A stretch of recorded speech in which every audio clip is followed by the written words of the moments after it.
지난주에 저희가 그 9번째 시간으로 이제 오직 믿음으로 해서 로마서 4장의 내용을 저희가 시작했죠. 그래서 지금 저희 로마서 4장은 그 율법과 복음의 관계성을 설명하는 이 본론의 지금 세 번째 그 단원이죠. 우리 본론의 첫 번째 시작이 우상 숭배와 동성애 문제였고, 그 다음에 본론의 두 번째가 유대인 성도들, 유대인들이 율법과 할례를 강조하는 표면적, 형식적인 그런 신앙의 외적인 것을 강조함으로 인해서 오는 갈등, 로마 교회에 있는 갈등에 대한 그 갈등이 어디서부터 시작됐나? 율법과 복음에 대한 정체성을 정확하게 분별하지 못하기 때문에 오는 문제였죠. 그것이 로마 교회 한 교회의 문제가 아니라 초대교회 전체 문제가 있기 때문에 지금 본론의 3장부터 8장까지의 핵심, 이 로마서의 핵심 내용은 무엇인가? 율법과 복음의 관계성이에요. 그러니까 율법이 왜 필요했나? 우리가 하나님 앞에서 창조 목적에 벗어난 죄인이라는 것을 깨닫게 하고, 그 율법으로 우리는 하나님 앞에 의로워질 수 없다는 것 알게 하셨죠. 그래서 율법을 정확하게 알 때 하나님의 새로운 법, 의의 법, 예수 그리스도의 생명의 법이 우리에게 절대적으로 필요하다는 것을 알게 되고, 그것이 바로 복음으로 연결되는 것이죠. 바로 예수 그리스도께서 이 땅 가운데 오심으로 말미암아 우리가 율법 안에서 죽을 수밖에 없는, 심판받을 수밖에 없는 존재가 다시 하나님 앞에서 의롭다 인정함을 받는 율법과 복음의 관계성에 대한 설명이에요. 지난주에 그래서 이것이 믿음으로 말미암아는 믿음으로 우리가 의롭게 된다는 내용들을 저희가 살펴보았어요. 그래서 믿음도 결국 어디서부터 시작됩니까? 은혜가 없이는 믿음이 오지 않아요. 그래서 그냥 믿음이 아니라 은혜 안에 주어진 것이 믿음이에요. 그렇게 저희가 지난주에 그래서 이 믿음은 우리가 이 율법을 통해서 하나님 앞에 범죄한 저희가 새롭게 되는 그 길, 바로 예수 그리스도가 우리에게 생명의 길, 의의 법이라는 것을 믿음으로 말미암아 우리가 구원을 받고 의롭다고 인정함을 받는 것이었죠. 저희가 그 내용들을 지난주에 살펴보았어요. 그래서 아브라함의 예를 저희가 보았죠. 아브라함의 예를 보았습니다. 그래서 아브라함의 예를 보면서 아브라함이 언제 저희가 의롭게 되었나 하는 것들을 저희가 이제 한번 살펴보았어요. 자, 오늘 이제 그 이어서 계속해서 말씀을 보도록 하겠습니다. 아브라함이 처음으로 그 부름을 받을 때가 60세였어요. 그리고 지금 이제 아들을 얻을 때가 100세, 40년 동안 믿음의 훈련을 받죠. 저희가 그 믿음의 훈련을 받는 과정 속에서 하나님께서 이제 마지막 아브라함을 99세가 될 때 헤브론에서 아브라함이라는 이름에서 아브라함으로 바꿔주십니다. 그래서 이름을 그냥 고귀한 아버지에서 열국의 아버지라는 이름으로 바꿔주시죠. 그것이 이제 때가 됐을 때 하나님께서 드디어 아브라함이 이런 믿음까지 성장했을 때 이것을 허락해 주세요. 왜냐하면 한순간에 믿음이 자라지 않아요. 아무리 하나님께서 이런 은혜 안에서 이런 믿음을 주시려고 해도 우리 안에 이것이 받아들일 수 있는 그릇이 될 때까지 시간과 훈련이 필요해요. 그래서 우리가 4라는 숫자, 특별히 4라는 숫자가 성경에 4, 40, 400이 이제 훈련의 숫자라 그랬었죠. 하나님께서 어떤 목적을 가지시고 훈련을 시키실 때 이 4라는 개념을 성서 안에서 쓰세요.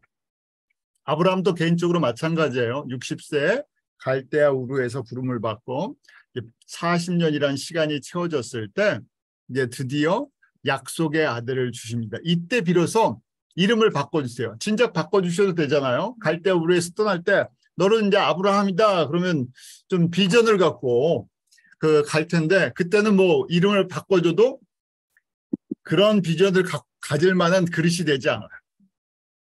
왜냐하면 이제 여호와가 누구신지를 하나씩 하나씩 배워나가는 단계예요. 여호와를 아는 것만큼 믿음이 생겨요. 저희도 말씀을 배우는 이유 중에 하나가 우리 믿음이 자라려고 하면요. 저희가 말씀을 정확하게 알고 있어야 되는데 어떻게 보면 말씀에 비례해서 믿음이 자랄 수 있어요. 말씀이 한순간에 막 들어가지 않죠. 그래서 말씀을 배우는 시간들이 필요해요. 아브라함도 지금 창세기 17장 1절에 보면 99세 때 여호와께서 찾아와 주세요. 그러면서 전능한 하나님 하면서 엘로힘 하나님께서 이제 말씀을 하십니다. 그때 이름을 17장 4절에 이제 아브라함으로 영원한 언약 속에서 바꿔주실 걸 말씀하기 시작하세요.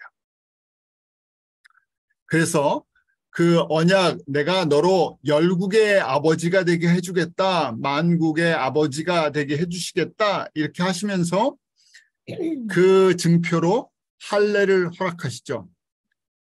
그 언약이 있었고 언약에 대한 증거로 할례를 허락하셨어요. 저희가 지난번에 할례에 대해서 잠깐 나눴었죠.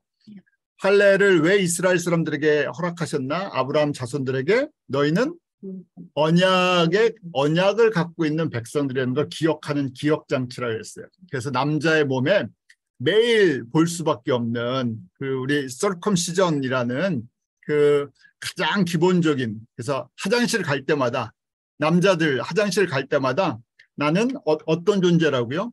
갈 때마다 각인시켜 주는 거예요. 너희는 언약 백성이다. 그러니까 이게 쌍방이에요. 하나님은 나의 언약의 하나님이 되셔 이 일을 이루시겠지만 나도 그 언약을 이루어 나가는 하나님의 언약을 이루어 나가는 도구가 되는 거예요. 그래서 창세기 17장 9절부터 11절의 내용을 보면 내 언약을 지키고 내 후손도 이걸 지켜야 된다 하면서 그 증거로 할례다 하고 양피를 베었다 그렇게 돼 있죠. 그러니까 이스라엘 백성들은 이제 다른 목적으로 사는 것이 아니라 이스라엘 자손, 특별히 이제 아브라함의 자손들은 뭘 이루어 나가는 사람들이에요? 하나님의 언약을 성취해 나가는 사람들이에요. 저희가 종종 성경 공부 막 하다 보면 항상 하시는 질문들이 나를 향한 하나님의 계획을 좀 알고 싶다. 저도 그랬었어요. 저도 처음에 예수님을 알고 나서 그 청년 때잖아요. 대학생 때, 청년 때. 나를 향한 하나님의 뜻을 정확하게 알면 내가 무슨 공부를 해야 될지, 잡을 직장을 어디를 가야 될지 그걸 알고 싶다고 항상 궁금하잖아요. 하나님이 우리를 향한 계획이 있습니다. 항상 이렇게 그런 설교 듣잖아요. 그럼 나를 향한 계획이 있으신데 그럼 가르쳐 주세요. 이렇게 하는 게 저희가 갖고 있는 의문점이에요. 그건 나를 향한 계획이 있으면 내가 무슨 공부를 해야 될지, 내가 어디 살아야 될지, 어느 직장을 다녀야 될지, 또 이제 저희가 뭐 교회를 정하실 때도 그러잖아요. 교회를 정할 때 하나님이 나를 향한 계획이 있으면 나에게 딱 기도하는데 교회가 딱 눈에 보이게. 그래서 저희가 뭐 지나가다가 갑자기 교회가 보면 이 교회를 하나님이 나에게 보내주시는 건가 뭐 이렇게 생각할 수도 있어요. 제가 근데 몰라요. 그렇잖아요. 주셔도 모르고 가르쳐 주셔도 그게 긴가민가 해요. 그래서 항상 그런 고민이 있는데 근데 답은 주셨어요. 무슨 답을 주셨어요? 지금 아브라함에게 어디 가서 정확하게 살아야 되는지는 한 번에 안 가르쳐 주셨어요. 가나안 땅을 주신다고 하셨는데 가나안 땅 아직 안 주셨어요. 가나안 땅은 사실은 이 땅을 주시겠다고 땅은 다 돌아다니면서 이사 다니면서 보여주셨는데 이 땅은 언제 주셨어요? 여호수아 때 500년 지나서 주시는 거예요. 그냥 하나님이 어떻게 약속하시고 일하시는지를 저희가 말씀을 통해서 배우는 거예요. 하나님의 그릇은 1, 2년을 두고 말씀하실 수도 있고 500년, 1000년을 두고 말씀하실 수도 있고 자, 또 중요한 거예요. 제가 말씀을 통해서 보니까 이 땅의 것을 두고 말씀하시는데 사실은 어디를 두고 말씀하시는 거예요. 새하늘과 새 땅을 두고 말씀하시는 거예요. 그러니까 저희가 뭘 말씀하시는지를 정확하게 이해해야 하나님이 일하시는 방법들을 저희가 이해해요. 그러면서 이스라엘 사람들 너희는 이제 이 땅에서 나를 위한 존재다 하는 것을 택해서 가르쳐 주셨어요. 그래서 너희는 내가 너로 열국이 모든 민족이 아브라함에게 주셨던 언약이죠. 모든 족속이 너로 인해서 복을 받을 것이다. 너는 복의 통로가 될 것이다. 복을 캐리하는 민족들이에요. 근데 그 복이 무슨 복인지 정확히는 몰랐어요. 그러면서 지금 언약인데 내가 너를 통해서 복이 세상의 만민에게 퍼져나가는 것을 이루어 나갈 것이다. 그 일을 이루는 뭐라고요? 도구라는 얘기예요. 정확하게 가르쳐 주셨어요. 저희에게도 정확하게 가르쳐 주셨어요. 저희가 어느 교회를 다니시 앞에 어떤 교회 이름이 붙어도 상관이 없어요. 저희가 교회 성도라는 이름을 갖고 있어요. 그러면 저희를 향한 하나님의 계획은 분명하게 나와 있죠. 어디에 나와 있습니까? 저희 사도행전 1장 8절 아주 사도행전 할 때 그냥 저희가 그냥 귀가 아프도록 들었었죠. 왜냐하면 예수님께서 이 땅에 교회를 세우실 때 그게 교회 앞에 이름이 뭐 예루살렘 교회가 됐든 안디옥 교회가 됐든 무슨 교회가 됐든 교회 이름 앞에 어떤 이름이 붙어도 교회를 세우신 목적이 무엇입니까? 이 땅 가운데 예수 그리스도의 증인들로 불러주셨어요. 저희를 향한 계약은 똑같아요. 구약의 백성들은 복의 통로가 되게 하셨다고 해서 굉장히 추상적이에요. 어떤 복인지 몰랐어요. 신약의 백성들은 똑같은 복의 통로인데 정확하게 가르쳐 주셨어요. 너희들이 복의 통로인데 무슨 복이요? 예수 그리스도의 복을 나눠주는 예수 그리스도를 나눠주는 사람들이라는 거예요. 사람들에게 제일 큰 복은 예수 그리스도를 아는 복, 예수 그리스도 안에서 저희가 지금 로마서 시작하는 거죠. 죄의 문제를 해결하는 이거. 그리고 이것으로 끝나지 않고 우리를 통해서 하나님의 창조가 완성되어 가는 거예요. 그래서 구약의 성도들이 육체의 할례를 받았으면 저희는 어디에 할례를 받았다고요? 마음의 할례를 받았어요. 어떻게 확인해요? 말씀을 통해서 확인해요. 성령님께서 그것을 우리에게 가르쳐 주세요. 자, 그래서 구약은 신약에 대한 그림자다 이런 표현을 쓰죠. 그래서 구약을 잘 이해하셔야 돼요. 아브라함은 유대인의 조상이 됐고 은혜를 받아서 의롭다고 인정을 받았어요.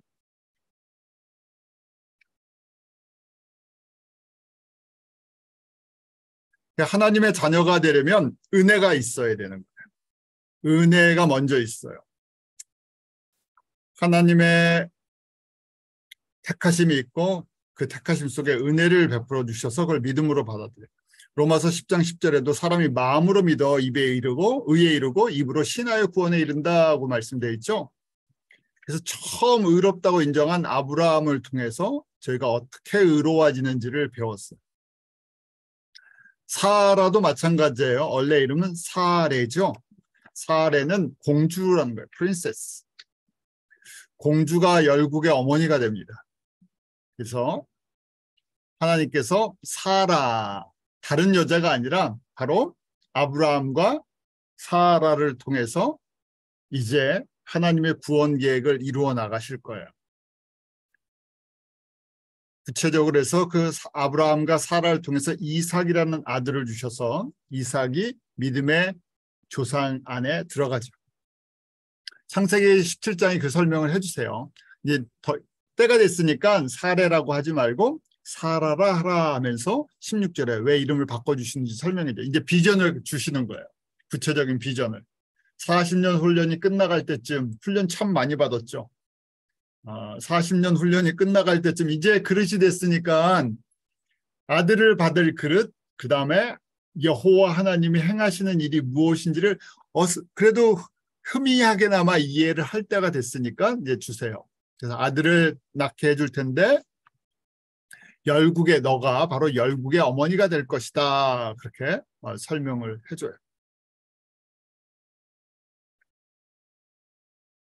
그래서 저희가 아는 것처럼 아들의 이름을 이삭이다 이제 해주시죠. 이름을 정해주셨어요. 때가 돼서 이제 임신이 됐고 100세가 됐을 때 아들을 낳아서 이제 이삭이라 하면서 우리가 잘 아는 21장 창세기 4절에 난지 8일 만에 할례를 행하죠. 그래서 이 유대인들이 주장했던 할례는 결국 처음 할례를 행했던 아브라함이 할례를 받기 전에 할례가 있기도 전에 의인으로 인정을 받은 거죠.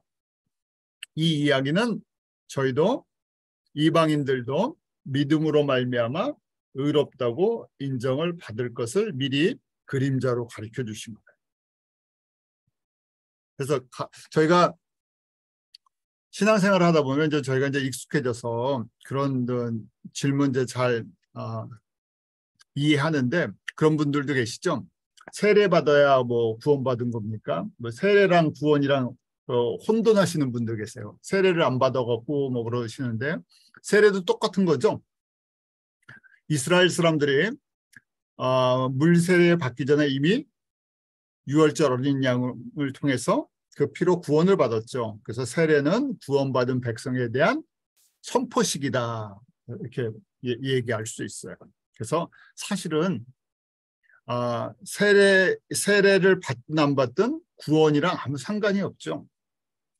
세례는 일종의, 나는 이제 사람들과 교회 앞에서 나는 이제 예수 그리스도의 생명을 얻어서 하나님의 백성으로 살아가는 사람입니다 하는 자신의 아이덴티티를 정확하게 선포하는 그런 의식이죠. 할례도 그런 거죠. 할례를 받아서 구원을 받은 것이 아니라, 할례를 받아서 의로워진 것이 아니라, 언약 백성, 이제 앞으로 나는 언약 백성으로 살아가겠습니다는 그 약속에 대한 증표예요. 자, 그래서 구약에 있는 이런 내용들, 우리 구약 성경, 특히 구약 성경에 나오는 사건들이나 인물들이 예수 그리스도에 대한 그림자다, 모형이다, 또 하나님 보좌에 있는 모형이다, 이런 표현을 써요.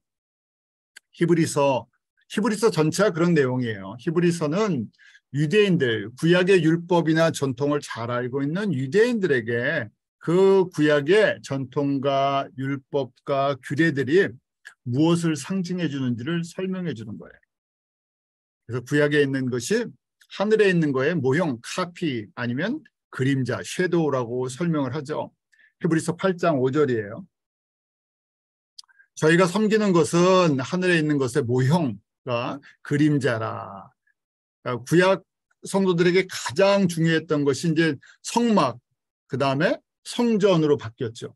눈에 보이는 성전이 이스라엘 사람들에게 가장 중요했어요.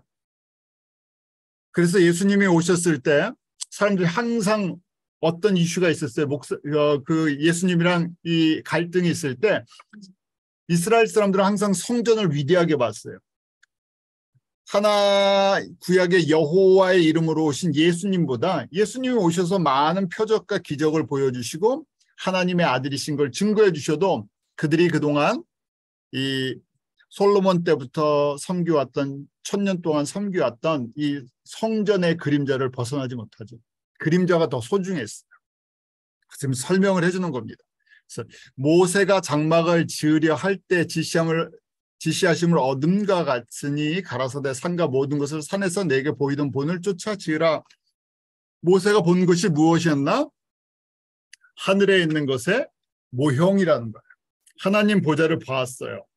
근데 그거에 대한 모형도를 가지고 성막을 만들었다는 거예요. 정확하게 그 치수대로요. 히브리서 9장 9절도 또 이렇게 설명하죠. 이 장막은 현재까지의 비유다, illustration이라고 표현되어 있죠. 그래서 이 비유, 그림자, 모형을 가지고 예물과 제사를 드리면 어떻게 된다고요? 아무 효과 없다는 거예요. 왜요? 저희가 한국 사람이 하는 그림의 떡이기 때문에 그래요. 아무리 그림의 떡이 맛있게 보여도 그것은 우리에게 진짜 양식이 되지 않잖아요. 그런 거예요. 비유, 이 illustration, copy, shadow인데 이거는 진짜 죄를 사하는 능력이 있지 않아요. 이렇게 할 걸 미리 보여주는, 저희가 프리뷰, 예표다, 이런 거잖아요. 그러니까 구약에서 소중하게 여겼던 것이 다 뭐라고요? 그림자라는 얘기예요. 실체가 아니고 실체에 대한 그림자에 불과해요. 히브리서에서 이 내용을 가르쳐 주는데 사람이 갖고 있는 약점이에요. 저희 하나님의 백성이라고 하는데 저희가 실체를 모르면 뭘 따라가요? 저희가 그림자 신앙을 따라가요. 왜 그림자를 따라갈까? 그림자는 우리 육체로 보이는 거기 때문에. 그림자라는 게 뭐냐면요, 우리 육신의 눈을 가지고 볼 수 있도록 만들어 놓은 거예요. 왜요? 영의 눈을 뜨고 지금 저희가 이 순간에 하나님 보좌가 보입니까? 안 보여요. 그렇잖아요. 그런데 여기다가 하나님 보좌의 모습은 이런 거야 하고 모세의 성막을 딱 갖다 놓으면 어떻게 돼요? 보이죠. 아, 이게 보여요. 아, 이렇게 생겼구나. 그러니까 그다음부터 사람들이 뭘 더 의지해요? 육신의 눈에 보이는 걸 의지해요. 왜? 우리가 갖고 있는 약점이에요. 그래서 구약의 성도들도 그렇고 신약의 성도들은 더더욱이나 예수님이 오셨는데도 불구하고 예수님이 눈에 안 보이니까 지금 안 보이잖아요. 그러니까 저희가 말씀을 통해서 예수님에 대해 저희가 배우고 이 말씀이 이제 믿음으로 성장을 해야 되는데 저희도 똑같은 약점이 있어요. 그래서 눈에 보이는 걸 따라가고 싶어요. 눈에 보였으면. 전도할 때도 그러잖아요. 예수님이 지금 당장 내 눈앞에 나타나면 어떻게 된다고요? 내가 예수님 믿겠다. 예수님이 당장 눈에 보이는 무슨 기적을 행해 주시면 내가 믿겠다. 그러면 맨날 기적을 베풀어 주십니까? 매일 기적이 베풀어 주면 뭐라 그러죠? 기적이 아니다 그러죠. 일상이 돼요. 매일 기적이 일어나면. 그러면 일상이 되잖아요. 예수님이 기적을 베푸시려고 이 땅에 오신 것이 아니라 기적을 저는 표적이다. 이 사인이라는 것이 훨씬 더 의미가 있는데 표적이죠. 예수님이 누구신가를 우리에게 보여주시기 위해서 우리에게 특정한 목적을 가지고 보여주실 때가 있어요. 근데 사람은 약하니까 그런 표적, 기적, 능력을 보면 어떻게 됩니까? 계속 그것만 보기를 원해요. 예배 때도 그렇고 저희가 치유 사역 하시는 분들은 어떻습니까? 매주 치유 사역을 해야 돼요. 사람들이 그걸 요구해요. 매주 치유 사역이 안 나타나면 사람들이 불안해하고 믿음이 떨어지고. 그러니까 이제 사역의 주체가 바뀌어버려요. 왜냐하면 우리가 지금 그림자를 선호하는 이런 모습이 있어요. 구약의 이제 모든 것들이 이제 그림자다 이렇게 설명을 드렸었죠. 구약에 나오는 사건들. 그래서 구약 성경을 여러분들이 이해하실 때 구약이 어려울 때가 있어요. 근데 구약의 사건들이나 선지자들이 예언한 모든 내용들이 신약의 예수 그리스도를 통해서 이루어질 것에 대한 그림자예요. 그렇게 저희가 이해를 하시면 훨씬 이 구약의 그림이 이제 보여지기 시작해요. 그래서 특별히 이제 애굽에서의 노예 생활을 통해서 저희가 이 땅에 성도들이 어떤 삶을 살아가는지를 보여주십니다.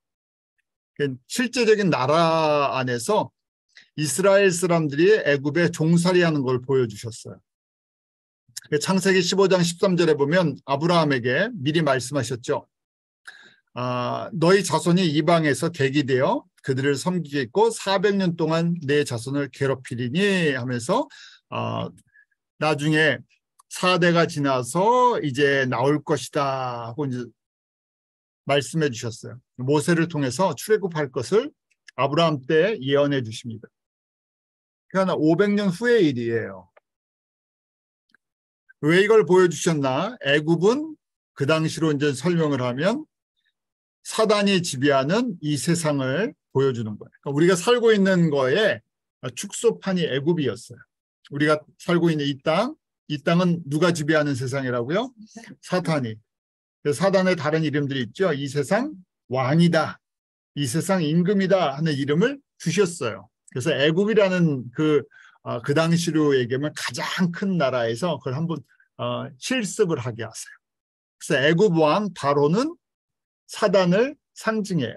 이 세상 왕 사단을 상징하고 애굽의 백성들은 사단의 자녀들이에요. 세상 사람들. 상징이에요. 그러니까 저희가 오해하시면 안 돼요. 그래 또 이걸 그냥 직역하지 않고 애굽 이집시언들은 다 사단의 자녀들이구나 그래갖고 지금 살고 있는 이집트에 있는 사람들을 갖다가 이상하게 보시면 안 돼요. 자, 상징이라고요. 비유. 애굽에 사는 사람들은 다 사단의 자녀들이에요. 근데 그 안에 똑같이 하나님의 백성들이 예정되어 있는 하나님의 백성들이 같이 살고 있어요. 처음에는 구별이 안 돼요. 같이 살고 있으니까. 저희로 얘기하면 똑같은 미국 시민권자들이에요. 그런데 그 안에 예정돼 있어요. 이스라엘 사람들이. 근데 사는 건 뭐예요? 노예로 살고 있어요. 그래서 어떻게 이 사람들이 자유하게 됩니까? 유월절 어린 양의 피로 말미암아 자유케 돼서 이제 출애굽하죠. 그래서 요 과정, 요 그림을 통해서 어떻게 세상에서 사단의 지배하는 이 마귀의 세상에서 하나님의 백성들을 따로 건져서 약속의 나라를, 하나님의 나라를 이루어 나가실까 하는 것을 예고편으로, 그림자로 애굽과 출애굽 광야와 가나안을 정복하는 과정을 보여주셨답니다. 오랜만에 이 도표 보시죠? 네. 네. 이건 머릿속에 그냥 안 보고도 그리실 수 있으셔야 돼요. 자, 이 그림 도표는 정말 머릿속에 이 구약과 신약을 보게 하는 큰 그림이에요. 그래서 애굽은 이 세상을 상징해 준다. 애굽의 왕 바로는 이 세상 왕을 상징해 줘요. 그 다음에 애굽 나라 사는 사람들은 다 세상 사람들이에요. 그 안에 하나님의 백성들이 숨겨져 있어요. 누군지 몰라요. 그러니까 저희가 복음을 전하면 반응하는 사람들이 있는 거죠. 자, 그래서 유월절 어린 양 예수 그리스도의 피로 말미암아 은혜예요. 은혜로 저희가 이제 구원을 얻고 홍해를 건너죠. 그래서 홍해를 건너는 것은 무슨 사건이다? 세례를 받는 사건이다. 홍해를 건너는 사건은 세례를 받는 사건이다. 제가 설명한 게 아니죠? 제가 주장하는 이론이 아니에요, 이거는요. 사도 바울이 가르쳐 준 거예요. 홍해를 건너는 사건은 우리한테는 세례를 받는 거다. 왜요? 이제 하나님의 백성으로 살아가는 공동체입니다고 선포하는 거예요. 세상이랑 단절됐습니다. 우리는 삶의 목적이 다릅니다. 부름받은 하나님의 사람들입니다. 그래서 광야에 들어왔죠. 그래서 광야에 들어온 것이 광야 성도예요. 여기서부터 우리 크리스천들이에요. 생명이 있어요. 광야 40년 동안 생명을 얻었는데 하나님의 나라를 건설하는 데는 부족해요. 왜요? 양다리 걸치는 특징이 있죠. 왜냐하면 아직 세상에서 건짐을 받았는데 그 은혜를 깊게 깨닫지 못해요. 그래서 틈만 나면 어떻게 돼요? 아, 옛날이요. 조금만 예수 믿고 힘들어지면 어떻게 돼요? 아, 옛날이요. 내가 옛날에 그냥 옛날로 돌아가서 애굽에 사는 게 더 좋겠다. 애굽에 살아서 애굽에 가면 무슨 생각이 나요? 거기서 먹던 고기와 음식과 향락과 그러니까 이걸 버리지 못해서 틈만 나면 이쪽이랑 저쪽을 갖다가 적당히 유지하면서 살아가요. 그래서 하나님이 40년 동안 옷 벗는 훈련, 옛날 때 벗는 훈련을 하는데 저희 광야 출애굽을 한 1세대들 중에서 이 가나안 땅 정복하는데 넘어간 사람들이 있었나요? 2명뿐이 없었어요. 그래서 광야 이제 학교라고 우리가 이제 신앙 훈련하는 캠프라고 했으면 40년 신앙 훈련 시켰는데 그 모든 과정을 수료하고 졸업장을 받고 넘어간 사람은 남자 60만 중에서 2명이었다. 야, 그러면 들어갈 수 있는 겁니까? 도대체 못 들어가는 겁니까? 못 들어가는 건 아니죠. 은혜로 들어가요. 교육 과정이 굉장히 단순한데 저희가 그 광야 훈련 교육 과정은요. 저희가 뭐 군대나 옛날 그 학생 때 교련 시간이 있었어요. 그래서 뭐 제식 훈련한다고 앞으로 가 하면서 걷는 연습 제일 많이 시키는데 광야 훈련은 걷는 연습이다. 보시면 돼요. 시키는 대로 걸어야 되니까. 내가 걷고 싶은 대로 걷는 게 아니라 여호와의 명령대로 따라 여호와 동행하는 삶을 살아야 되는데 그렇게 살아본 적이 없어요. 왜요? 애굽에서 어떻게 살았으니까요.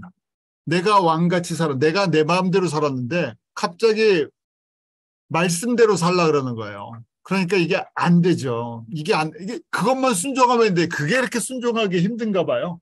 그래서 그 순종을 60만 중에서 2명만 해요. 먹여주고 재워주는데 그것도 안 돼요. 그래서 만나와 메추라기를 주시고 물을 주시는데도 눈에 보이지 않으면, 왜냐면 내 눈에 보이지 않으면 불안해지죠. 그래서 광야의 훈련은 말씀에 대한 순종을 갖다, 말씀에 대해서 하나님의 말씀, 하나님께 주권을 맡기고 따라가는 훈련이었어요. 자, 그 훈련이 끝날 때 저희가 잘 아는 대로 강에서 태어난 2세들이나 1.5세들이 훈련을 잘 받았죠. 세상에 물이 적게 들어서 훈련받기가 쉬웠다 하고 이제 저희가 보는데, 은혜로 이제 훈련을 마치고 요단강을 건너고 다시 가나안을 정복하는 성도들이 됩니다. 여호수아 그 군대들이죠. 거기서부터 군대예요. 그래서 약속의 땅을 정복하고 드디어 아브라함 때 약속한 가나안을 나라로 받아들이는 거예요. 500년 이상의 시간이 흘러서. 그래서 눈에 보이는 나라를 갖게 됩니다. 실질적인 가나안 땅을 정복하죠. 그래서 가나안 정복이 어느 정도 끝났을 때 우리 다윗 때라고 보는 거죠. 그래서 아브라함에게 약속하시고 다윗이 정복을 어느 정도 정리를 했으니까 1000년이 걸린 거예요. 실제 정복이 끝난 것은. 그래서 저희가 요단강 건너서 우리가 천국을 비유하는 노래를 부르는데, 요단강을 건너면 천국입니까? 천국이기를 바라는데 천국은 아니에요. 요단강 건너면 가나안을 정복해야 하는 이 하나님의 땅이죠. 그래서 저희가 가나안의 이제 성도들이에요. 가나안 성도들은 우리 헌신자다, 성결한 사람들이다, 뭐 신약의 개념으로는 제자들이다, 어린 양의 신부들이다, 이렇게 표현할 수 있죠. 자, 여기서 조금 더, 여기까지 다 아시는 내용이죠? 다 정리되시죠? 갈수록 퍼센테이지가 줄어듭니다. 왜냐하면 세상을 애굽이라고 했을 때, 애굽 사람들을 100이라고 놨을 때 광야에 들어가는 하나님의 백성들은 세상에서 맥시멈 저희가 봤을 때 3분의 1 안 넘어요. 30% 정도. 그래서 저희가 지금 전 세계 크리스천들, 구교, 신교, 뭐 정교회 다 합쳐서 우리가 기독교인을 한 32% 이렇게 보죠. 맥시멈, 지금 어떻게 보면 맥시멈 거의 다 찾은 것 같아요. 그러니까 기독교의 성장이 정체돼 있잖아요. 더 이상 안 늘어나고 그 정도. 저희가 그렇게 봤을 때 하나님의 백성들이 한 30%, 전 세계 인구로 봤을 때 맥시멈, 70%는 예정 안 된 마귀의 자녀들, 70%가 마귀의 자녀들이에요. 자, 하나님의 백성들 중에서 또 가나안을 정복하는 사람들은 더 적어지죠. 자, 가나안에 들어갔는데 처음에는 다 헌신자였어요. 근데 그렇게 정복하고 살다 보니까 다윗을 통해서 나라를 이루었는데, 저희가 이제 여호수아가 죽은 이후부터 그 안에 또 문제가 생기죠. 우상을 섬겨요. 그래서 가나안에 들어왔는데, 가나안 성도들이었는데 처음은 시간이 지나니까 가나안에서 들어와서 우상을 섬기는 사람들이 생겼어요. 가나안에 살면서 끝까지 신실하게 하나님의 말씀을 의지하며 살아가는 성도들이 있다는 걸 또 알게 됐어요. 자, 그 다음을 한번 보죠. 그래서 이 광야의 이제 특징들을 보면, 40년 광야의 특징을 보면, 은혜 100% 은혜로 받은 이 구원에 대한 감사, 감격이 수시로 잊혀져 가요. 은혜를 자꾸만 잊어버린다는 거예요. 그러니까 저희가 사실은 주일 설교 때나 말씀 속에서 은혜 받았습니다 하는 거는, 가장 첫 번째 은혜는 어떤 은혜가 있겠어요? 내가 완전 타락한 죄인이었는데 예수 그리스도 안에서 생명으로 죄 사함을 받고 다시 태어나는 본어게인이잖아요. 우리 본어게인 크리스천이라고 얘기를 하죠. 거듭난 사람들. 그 감격을 회복하는 거예요. 그 감격이 있어야 그 다음 한 걸음 더 믿음으로 나갈 수 있어요. 그 감격이 없으면 그 다음부터는 내가 사는 삶이 덤으로 사는 삶이잖아요. 이게 모든 게 은혜예요. 건강을 주신 것도, 예수님을 아는 것도, 주님을 섬길 수 있는 것도, 물질도, 모든 게 은혜죠. 그럴 때 내가 주님을 섬길 때 무슨 생각이 안 들겠어요? 세상 생각이 아니라 아깝다는 생각이 안 들어요. 왜요? 왜 아까워요? 내 거를 쓰는 것 같으니까 아까운 거예요. 내 거를 쓰니까 아깝잖아요. 내가 노력해서 그렇잖아요. 우리의 관점에서 보면 내가 노력해서 일을 했어요. 나쁜 일을 한 게 아니고 내가 열심히 그 땀 흘려서 수고했어요. 내가 절약했어요. 내가 열심히 준비했어요. 그런데 내 시간, 내 물질, 내 건강, 내 체력을 들여서 주님을 섬기니까 만약에 은혜가 없으면 무슨 생각이 들어요? 내 거를 드린 거예요. 그러니까 무슨 생각이 나겠어요? 본전 생각이 나죠. 본전 생각이 나잖아요. 우리 세상 계산법으로는 본전이에요. 내 건데 하니까 뭐예요? 어느 순간에 본전 생각을 해야 되니까 아까울 때가 있어요. 그러니까 무슨 생각해요? 불평할 수도 있고요. 원망할 수도 있고요. 그 시험에 들 수도 있어요. 그런데요. 다시 은혜로 돌아가죠. 죽었다고 건져냈더니요. 죽은 사람을 건져냈더니 나중에 보따리 내놓으라고 그러는데 보따리가 어디 있겠어요. 죽었다가 살아나는 감각이 계속 감격이 있다 그러면요. 감사할 뿐이죠. 그래서 저희가 농담으로 뭐 이렇게 하는 거지만 사실이 그렇죠. 그래서 11조를 드리는 것도 11조가 내 거에서 10분의 1을 드리는 겁니까? 아니죠.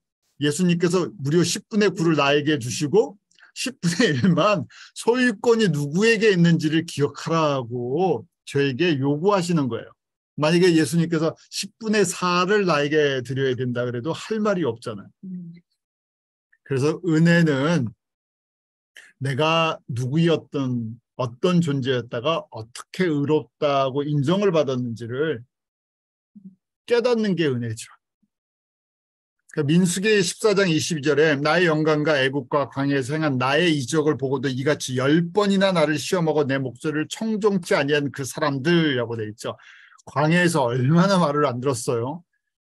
기적과 광야에서도 계속 보여주셨어요. 계속 건져주시고요. 만나도 주시고요. 메추라기도 주시고요. 물도 주시고요. 병도 고쳐주시고요. 전쟁에서 이기게도 해주시고 큰 전쟁은 아니지만 그런데도 여기 보면 10번이나 나를 시험했다고 그랬어요. 10번이나.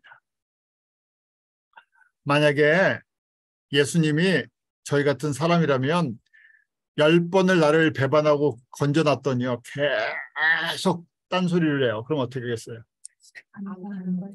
자, 다시 저쪽으로 보내버리죠. 보내버리는 게 낫죠.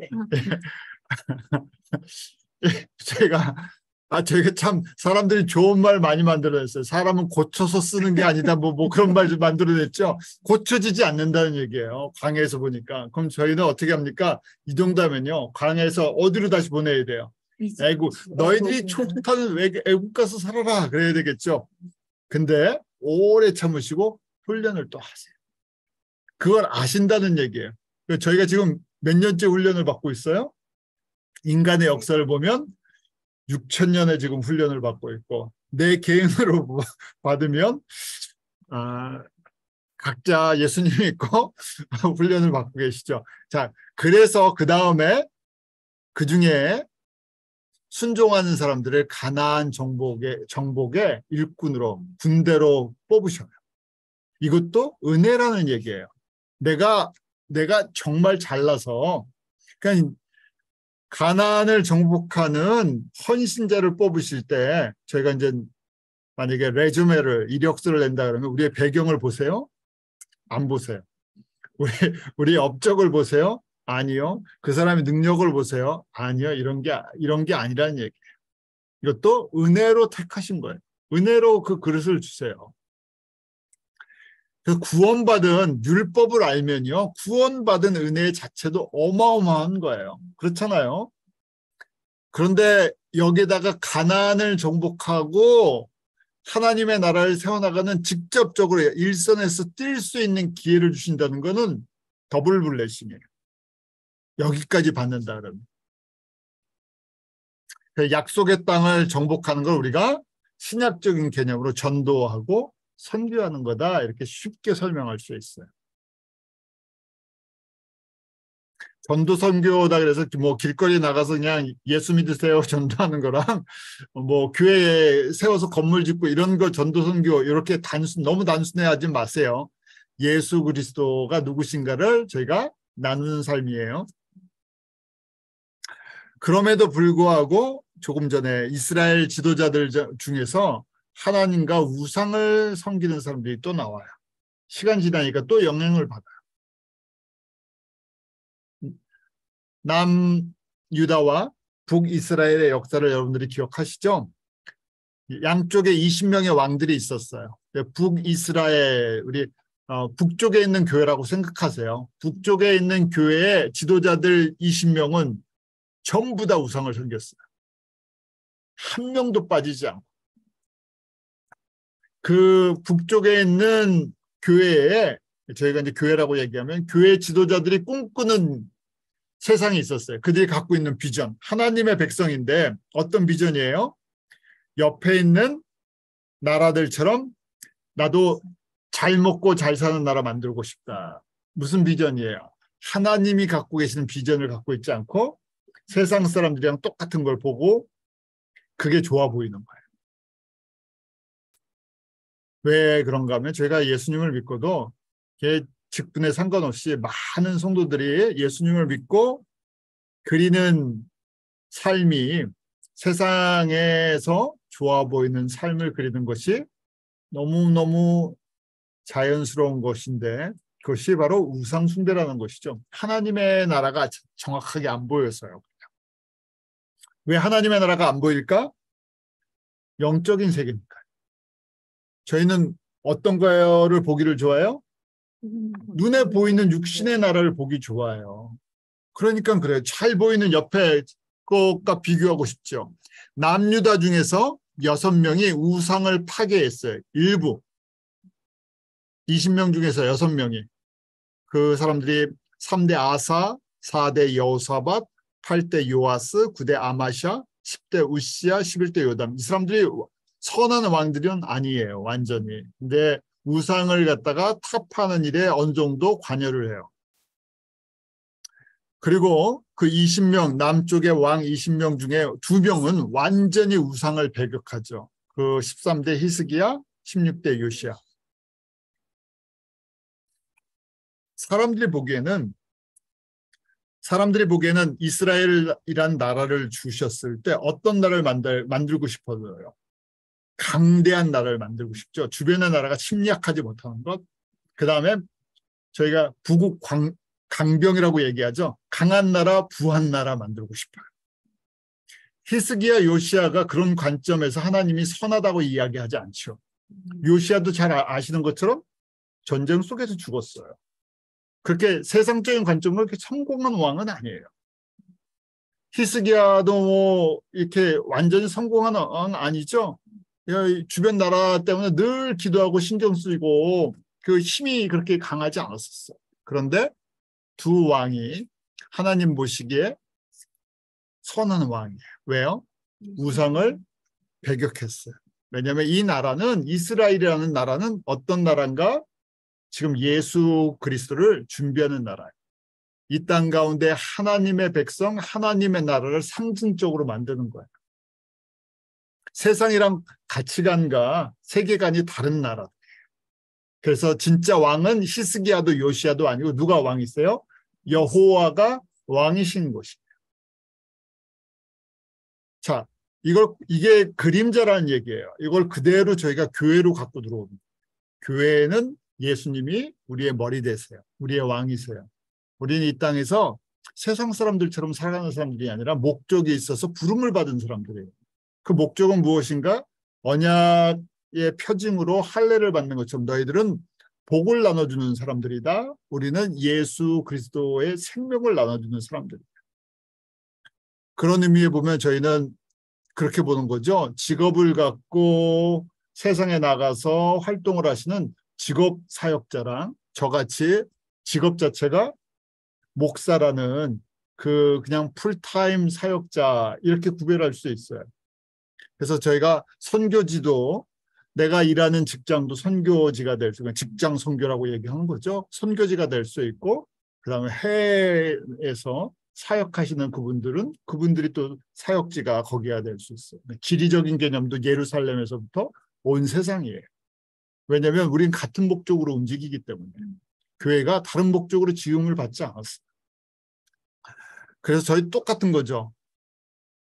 어떤 왕을 원하시나 다른 것을 의지하지 않는 여호와만 의지하는 왕들. 저희도 마찬가지죠. 우리의 왕이 누구신가? 예수 그리스도의 은혜와 예수 그리스도를 우선순위로 두고 살아가는 사람들. 그럼 약속하시죠. 마태복음 5장, 6장, 7장 산상수훈에 너희가 나한테 다 모든 것 먼저 그의 나라와 그의 의를 구하면 나머지는 책임져 주신다는 거잖아요. 책임져 준다고 그냥 하늘만 바라보고 있으면 뚝 떨어지는 게 아니죠. 저희를 세상에 보내셨어요. 그래서 일할 수 있게도 해주셨고 직장도 허락하시고 건강도 허락하셔서 살게 하시는데 근데 우리의 삶의 목적이랑 방향성이 다르다는 거예요. 그런 걸 원하시는 거죠. 20명의 남유다의 왕들이에요. 솔로몬 이후에. 저희가 보는 것처럼 근데 그중에 2명만이 철저히 어려운 환경 속에서도 여호와만 의지했죠. 우리 13대 히스기야랑 그 다음에 16대 요시야. 요시야가 죽은 이후에 그 아들 때 나라가 멸망해버려요. 이미 크게 보면 하나님의 이제 주권 가운데서 이제 바벨론에 훈련을 받을 때가 됐어요. 그 정도로 우상 숭배가 가득 차버렸다는 얘기예요. 가나안에 들어왔지만 남유다조차도 왕들이 다 우상 숭배에 빠져버리니까 당연히 백성들도 우상 숭배하는지도 모르고 다 우상 숭배를 하죠. 북이스라엘은 말할 것도 없고요. 북이스라엘은 722년에 아수르에 의해서 이미 한번 훈련을 받는 징계를 받죠. 그래서 우리가 의인은 무엇으로 산다고요? 믿음으로 사는데 어떤 믿음이요? 예수님이 누구신가? 예수 그리스도를 믿음으로 말미암아 의로워진다는 거예요. 그래서 로마서 1장 17절에 복음에는 하나님의 의가 나타나서 믿음으로 믿음에 이르게 하나니 기록된 바 오직 의인은 믿음으로 말미암아 살리라냐? 아무 믿음이 아니라 여호와가 누구신가? 여호와가 어떤 분이신가 하는 거예요. 예수님이 나의 죄와 허물을 완전히 덮어주실 수 있는 분, 갚아주실 수 있는 분, 이미 갚으셨던, 속량하셨죠. 대속하셨죠. 십자가에서. 그걸 믿는 거예요. 그 다음에 그것으로 끝나지 않고 하나님께 더 가까이 나아가는 사람들, 여호와의 말씀을 주야로 묵상하고 순종하는 사람들, 그 사람들에게 베푸시는 더 큰 은혜가 있어요. 구원받는 은혜와 성결해지는 은혜, 거룩해지는 은혜. 그래서 저희가 크게 성도들을 한번 구원받은 사람들, 평생을 광야에서 그냥 훈련만 받다가 광야학교 졸업 못하고 거기서 살아가는 사람들. 광야학교도 만약에 40년이라고 생각하면 40단계가 있다고 생각할 수도 있죠. 그 학교도 굉장히 등급이 굉장히 많아요. 자, 광야의 성도들은요, 가나안 성도들이 누리는 은혜를 알지 못해요. 그런데 이것도 마찬가지죠. 계속 자라야 되는데 이 안에 이 과정들을 안 보이는 반들이 더 많으세요. 가나안에 들어왔지만 중간에 어떻게 돼요? 또 우상을 섬기는 사람들이 또 생겨요. 가나안 성도들 중에서 끝까지 우상을 섬기지 않는 사람들이 있어. 이런 은혜가 있다는 거예요. 은혜예요. 왜냐하면 내가 노력해서 얻는 게 아니기 때문에. 그런 믿음을 주시는 거예요.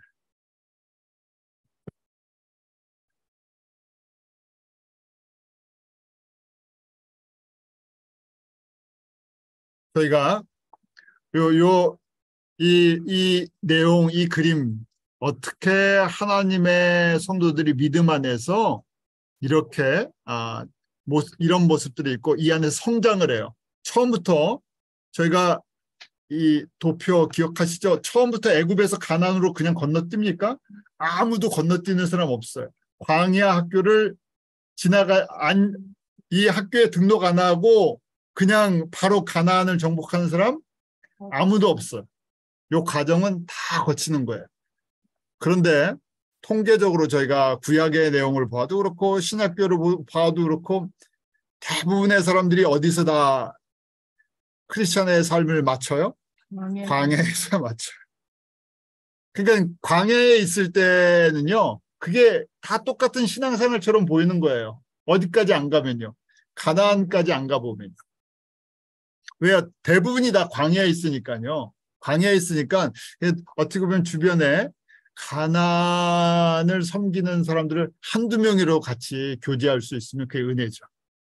주님께서 저런 믿음을 보게 하시는구나. 그래서 우리 가나안에 이제 일반적으로 가나안에 있는 사람들 한 10% 정도, 일반적으로 한 10% 정도 있다고 보죠. 크리스천 안에서. 교회 안에서 몇 분들은 계세요. 그런데 특징이 이분들은 잘 눈에 안 띄어요. 또 하나님 그렇게 만들어 놓으셨고. 저희가 이 그림을 보면서 이것도 하나님께서 은혜에 따라서 또 은혜 안에서 믿음의 분량도 주시는 게 다르세요. 그래서 성장도 꼭 이 과정을 겪어야 돼요. 여호수아 갈렙도 광야를 지나서 가나안을 정복하는 사람들이었죠. 이분 광야에서 태어난 이세들도 훈련을 받은 거예요. 근데 잘 순종하는 은혜를 받았어요. 그래서 그 가나안을 정복하는 군대에 들어가게 됐죠. 저희가 이렇게 말씀을 배우고 있다고 할 때 저희한테 주는 도전이죠.